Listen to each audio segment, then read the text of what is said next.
Bienvenue dans cette vidéo où nous allons parler d'un sujet très important, le syndrome du sauveur en spiritualité. C'est un comportement qui peut sembler noble, mais il peut vite devenir destructeur pour celui qui en souffre. Le syndrome du sauveur en spiritualité consiste à vouloir aider tout le monde, parfois au détriment de soi-même. Cette envie irrépressible de sauver les autres peut être particulièrement forte dans un contexte spirituel ou religieux, où l'on pense souvent que l'aide aux autres est une mission sacrée. Mais attention, il est essentiel de reconnaître ses limites pour ne pas se compromettre. Ce syndrome est souvent lié à un manque de paix intérieure.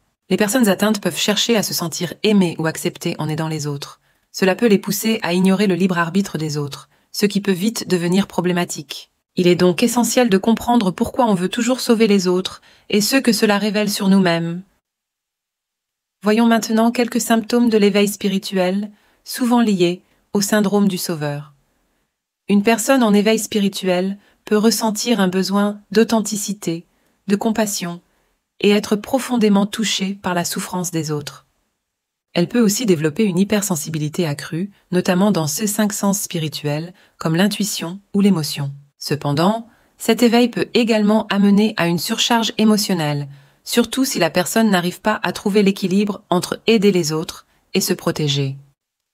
Si vous vous reconnaissez dans cette description, n'oubliez pas de vous abonner, de nous suivre et de liker la vidéo pour aider d'autres personnes qui traversent la même situation. Quelles sont les causes de ce syndrome ? Souvent, un événement marquant ou un traumatisme peut déclencher un éveil spirituel. Par exemple, la perte d'un être cher, un licenciement ou même une relation toxique peuvent amener à une prise de conscience profonde et parfois au développement du syndrome du sauveur. Il existe plusieurs types de syndrome du sauveur.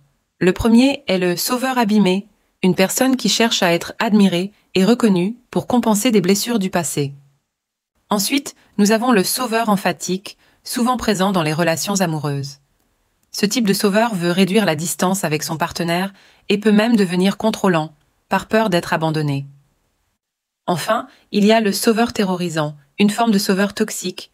Cette personne veut absolument contrôler la vie de son conjoint et devient hypersensible à tout ce qui concerne son partenaire. Ce type de comportement peut rendre la relation extrêmement difficile à vivre pour l'autre. Si vous souffrez du syndrome du sauveur, comment pouvez-vous vous en sortir ? La première étape est de consulter un psychologue. Ce professionnel pourra vous aider à comprendre les raisons qui vous ont amené à développer ce trouble et à apprendre à lâcher prise. C'est souvent lié à des blessures d'enfance, comme un rôle mal attribué au sein de la famille ou un environnement rempli de problèmes d'adultes. Ensuite, il est important de travailler sur soi-même. Cela signifie apprendre à respecter vos propres besoins et limites. Utilisez la spiritualité pour vous reconnecter à vous-même et trouver un équilibre entre aider les autres et vous protéger. En résumé, le syndrome du sauveur en spiritualité est un trouble qui peut avoir des origines profondes, souvent liées à des traumatismes. Si vous souffrez de ce syndrome, il est essentiel de vous faire aider pour ne pas vous perdre dans la quête de sauver les autres.